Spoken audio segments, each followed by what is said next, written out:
everyone, my name is Josh and this is Whimsical and Interesting Musings. Or Mama Mondays, Mama Mondays, Mama Mondays, Mama Mondays, Mama Mondays, Mama Mondays, Musical Mondays. Featuring Josh. That's me. No, sorry, I had to basically do that because the song is probably the only cheery part about this particular video that I'm going to be talking about, because I'm going to be talking Musical Mondays today, and instead of talking about anything light-hearted or a film particularly, which is what I usually do Musical Mondays for, I usually talk about musicals, I'm going to talk about a song.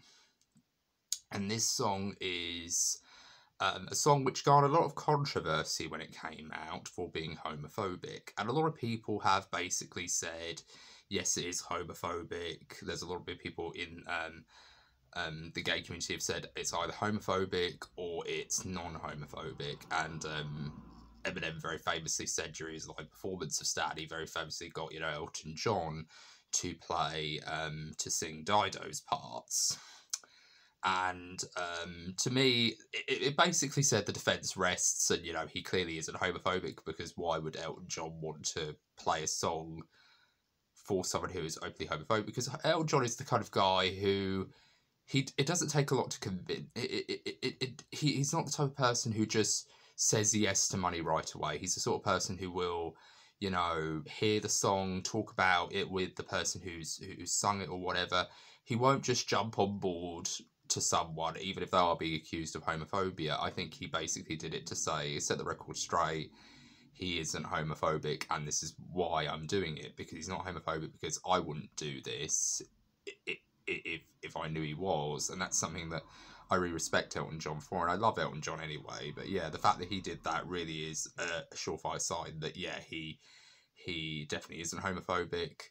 But I'm going to talk about something that I really do think is very important, because I think this song does have certain implications that could make people think, oh yeah, this is homophobic. And a lot of people might say, oh, these accusations are baseless. But I want to actually talk about where these accusations come from, because if you really think about the song is about a fan of Eminem's, and for those of you who don't know, I'm talking about Eminem's Stan.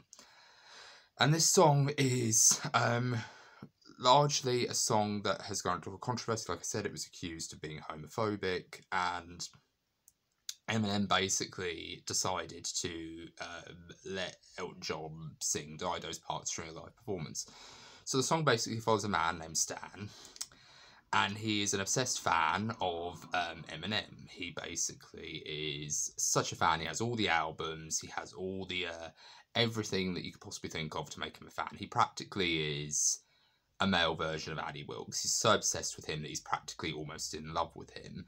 And it's played very tragically, because you get the impression with his backstory that he didn't have a very good upbringing. He probably lived in poverty, kind of like Eminem himself. Like, the entirety of 8 Mile is basically a fictionalized version of Eminem's story. And of course that song, One Shot, is basically an Oscar-winning song, so there's a lot of stuff there. But Stan grew up in poverty. He grew up in not a very good home. He grew up in a very bad environment. I'm going to assume it was a single-parent household, where his father was pretty much a big part of why he pretty much kept a lot of his feelings inside, a lot of feelings to himself. So he feels like he relates to Eminem in a very big way. Like, he came from a very bad background. His music very much he finds himself relating to his music a lot. And he probably grew up in a background where there was a lot of toxic masculinity, where if a man opened up or cried, he'd be accused of being a wuss or accused of being all sorts of other things. So he basically kept all those things hidden, and he pretty much did what a lot of men did back then, which is he kind of, kept a lot of his emotions to himself, and he only decides to express his emotions when he is with Eminem, when he is writing these letters to him. And there's a period of time where he doesn't reply to his letters, and he begins to get very worried, and he begins to get very angry, and he starts to lash out. So when he is actually going into his family life with his wife, played by Dido in the music video, and of course she sings a good portion of her segments as well. And I really do like the song Thank You. So when I first heard Stan, I was actually quite offended that Eminem took this really lovely song about a woman who finds happiness through her one and only. Like, she finds someone, and it could mean anything. It's like the song Your Song by Elton John. It's one of those songs where you could literally make it about anything. Like, giving you the best day of your life. It could be anyone in the world. It could be long lost family. It could be, you know, your actual family, your mum or your dad or your sisters or your siblings or your brothers or your cousins. It could even be the love of your life, like your boyfriend or your girlfriend or whatever. Like, there's so many ways in which you could interpret that song. And it's such a happy song. And it's such a hopeful song. And that you can always find happiness in someone else. Like, someone else can be your therapy. Someone else can be, you know, your help. And I really kind of felt offended about that initially, that they took that very lovely song, they basically turned it into a song about coping with domestic abuse, or just kind of tolerating domestic abuse and tolerating abusive behaviour. And that's something that was something that really hurt me. But then, of course, it also hurt me because it gave me the impression when I first saw the video and when I first heard the music, that if you're a oppressed gay man and you are married, you are going to turn into a violent, frustrated, angry monster. And that's something that's something that's very, you know, it's obviously not true, but I really did feel like, because I was, you know, going through the same thing that a lot of people could say Stan was going through. I was, you know, going through the idea of, you know, I didn't know how to handle my sexuality. I was struggling with my sexuality as well. So I felt like Stan was kind of going through what I was going through, and I was going through what he was going through. Yes, I didn't have anger issues, but I did. But I have been going through anger issues and all these other things. But I do think it's very important to say that, you know, I came to terms with my sexuality, and I actually, you know, came out to my parents and things like that. So I really do feel like songs like Stan do benefit from a lot of discussion, because even though it isn't homophobic, you cannot blame someone for coming to those conclusions, that it does demonstrate repressed gay men as kind of in a negative light, that if you are in an abusive relation, if you do have a husband who is in the closet or something like that, you really do kind of become sort of, you know, monster. But to me, I think that's something that really is quite interesting. Like I said, I came out when I was in my 20s, so I feel like it's a very important it's a very important thing to do. But I do feel like when I was listening to the song way back in 2005, I think it was, and I was still going through my adjusting to my sexuality, I had a lot of difficulties. It wasn't because I was in a relationship with anybody or anything like that. It was because of personal things that I was afraid of in my family, how my family were going to react, that I kind of, you know, kept a lot of my feelings hidden. And that was the reason why I didn't come out of the closet, and why I became slightly frustrated almost at, you know, everything else around me, was because I felt like I couldn't, you know, open up to my family, and they're the most important people that I could open up to. So I feel like, you know, I feel Stan's frustration in this song. But at the end of the day, in the video, what Stan does to his wife, as a result of her finding out about his affair with Eminem, his sort of imagined affair, is both very tragic, and it's very, you know, upsetting, because it's upsetting for her because she has had a child with this man, and she's now starting to realise that, oh my God, he's now, you know, he's possibly, you know, in the closet, he's possibly dealing with sexuality, and then of course that breeds, you know, toxicity, because the child is going to go through a lot of issues as well. Their son is going to go through a lot of issues as well. And that's the tragedy of this entire song, is this guy basically is trying to come to terms with his sexuality, and he ends up, you know, not being able to do so because he's just dealing with his emotions all at once. And when you're a man in a very poor income neighbourhood, and you're probably brought up by a single parent who's probably your dad, or probably someone who hasn't had a very good experience with very overly sensitive males, it tends to breed very negative and very toxic mannerisms and behaviours. And that's something that's at the heart of this particular song. It's a great song. I would highly recommend you give it a listen whenever you get the chance. It's a really good song. I would recommend the original, but I would also give a special shout out to the Elton John cover version, where Elton John actually sings all of Dido's parts. It's very beautifully sung, and I really do feel like this particular song does deserve a lot of attention, and it deserves a lot of discussion, especially within the gay community, especially within the LGBTQ community, because I don't think it's a negative indictment of the LGBTQ community. It's actually a very kind of interesting story to tell, and that's the thing that I really do respect this song for, and that's why I wanted to tackle it for Musical Mondays. And that's why I wanted to do this channel in the first place, was I wanted to talk about storytelling and what I love about storytelling. And Stan is probably one of the perfect examples of using rap and popular music as a way of conveying a very powerful story about a man who is trapped in the closet.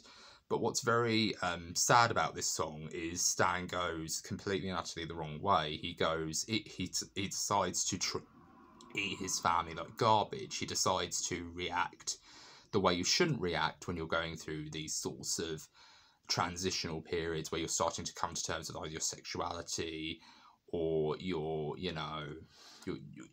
place in the world, trying to discover your own personal identity.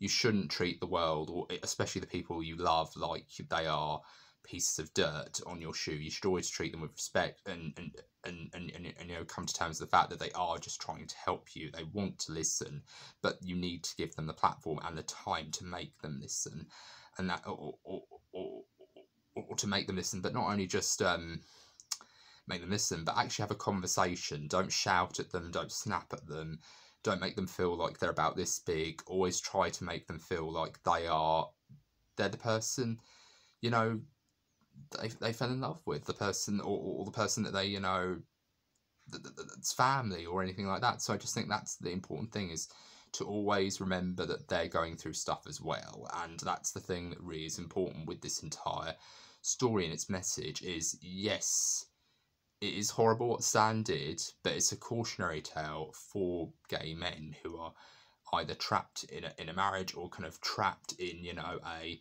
scenario where they feel like they can't open up because they're frightened of how their families are going to react or anything like that. I think it's always good to kind of give the impression that it's okay to open up about your feelings. It's okay to open up about how you feel, and it really is something that I think is very important with this particular piece of media, is it promotes discussion among people, and I think that's something that a lot of people need to talk about. And quite rightly, this song has gotten a lot of respect from the LGBTQ community. Yes, when people listen to it, it could be seen as, it's not a very positive approach to the coming out story, but I do feel like it's a very important cautionary tale that does provide insight, and it does promote discussion among people of the LGBTQ community and the gay community. So I do feel like it's very important to talk about this song, and I do feel like it's a great song. It is very sad and it is very tragic, but what I really do like about it is it tells a good story and it promotes discussion, and that's what good media and what good storytelling should do. It should promote discussion, it should help people, it should do what all the great soaps like EastEnders and Coronation Street do every week. Like it should promote discussion, it should have people talk about it. As far as I'm concerned, it should have been up for an award. Like, it's one of those songs that really does deserve a lot of respect. And it's like Fairy Tale of New York. I think Fairy Tale of New York is one of the best Christmas songs of all time. It literally is one of the best. Yes, and a lot of people might call that homophobic. But here's the thing. The singer of that song, I've forgotten her name, but she was a huge advocate for the LGBTQ community, and she actually tried and she fought for years before her tragic death to get the song to have a less homophobic or try to say it, or try to have a version of the song that didn't have the F word in it for a lot of, the LGBTQ community to listen and embrace. But what's really interesting is I still like the song because I know that the creator didn't include that word as a means of being malicious or being homophobic or being spiteful to the gay community or the LGBTQ community. The whole entire point of Fairy Tale of New York is it's telling a story about the worst people in the world. These two people who found each other, these two people who are kind of on the brink of criminality, of the criminal underworld, and they're basically horrible people. I mean, literally calls her all sorts of misogynistic things, and she basically calls him all sorts of horrible things back. It's just that sort of quid pro quo, vice versa kind of thing. So that's one of my favourite Christmas songs of all time, and that has a homophobic slur in it, but I do think it's a great song. It's very almost tragic, but then it's also really kind of powerful as well. There's so many aspects of that song that I think are really good, and it doesn't personally offend me, even though it does use the F word in it. I do think it's a very important song to listen to, and it is a very, you know, catchy song as well. I really do like the song as well. But yeah, it's one of those things where I feel like it really does promote discussion, but I do feel like that's an important thing that a lot of these songs do discuss. Even if they do talk about controversial topics, I do think it's important to have them out in the open so that people can actually have their own interpretations of what they think the song is, or what they think anything is. And I wanted to make this video because I feel like I want to talk about music a little bit more. That's one of the things that I do think is very underrated when it comes to avenues for storytelling. And a lot of good songs do have very good stories, but I feel like they often get overlooked by the other big storytelling giants like television, like film, like novels. They tend to be overshadowed when a lot of the best music in history has often had very compelling stories and very kind of incredible stories behind the making of said songs as well. Like, say, for example, Band Aid, when Bob Geldof wanted all the stars of the 80s to basically perform a song about the poverty in Ethiopia. That's a very interesting story in its own right. Yes, the song behind it has a good message, but it's not really a fictional narrative driven piece. It's more like, you know, oh, it's to make a statement that, you know, there's pain and sorrow going on in Ethiopia, there's starvation, there's poverty. So while you're at Christmas, think about these people, think about people in these areas who are suffering, and think about when you open up your presents that these kids don't know what Christmas is, and they don't, you know, wake up to presents on Christmas Day. They wake up to, you know, go and, you know, fetch water for their dying loved ones, or, you know, try to prepare food for, you know, their mothers who are too sick to get out of bed because they've got cholera or dysentery. There's all sorts of ways to interpret that. So yeah, that's why I wanted to do this particular video for this particular song, because even though I have had a very rocky relationship with the song Stan, I do respect it, and I do respect where it's coming from, and I do respect the story that Eminem was trying to tell, but I also don't blame people who accused this song of being homophobic, because there are definite things that you can definitely read into it that does often say, you know, gay people aren't necessarily portrayed in the best of lights in this particular song, but that's more of a character study type angle, and it's more of a cautionary tale for a lot of us, that if we are ever in a position where we're trapped in the closet, we shouldn't treat our loved ones like they're dirt beneath our shoes, but we should treat them with respect, and that they need to be listened to, and they only know if you tell them what's going on and how, you know, to deal with your you know, pent-up frustrations and things like that. So it's a cautionary tale.